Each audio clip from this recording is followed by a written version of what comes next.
Hello everyone, welcome back my new blog. তোমাদের সাথে share করতে এসেছি আমি আরেকটা আমার সুন্দর একটা ব্লগ। গতকাল ছিল শ্রাবণ মাসের প্রথম সোমবার। তো প্রথম সোমবারে আমি প্রত্যেক বছরই উপোস করি, শুধু প্রথম সোমবার না, প্রত্যেকটা সোমবারেই শ্রাবণ মাসের আমি উপোস করি। তো রাস্তায় চলে গেছিলাম ফুল মিষ্টি ফল মালা সব নিয়ে আসতে, কারণ পাপা ছিল না, তো একজন আমাকেই আনতে হয়েছিল। যদি পাপা থাকতো তাহলে পাপাই আনতো।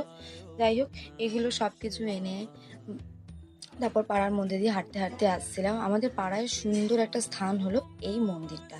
এইটা হচ্ছে গৌরনিতাইয়ের মন্দির, হরিষামা মন্দির। যারা তোমরা দমদম চত্বরে থাকো তারা সবাই এই মন্দিরটাকে চিনবে।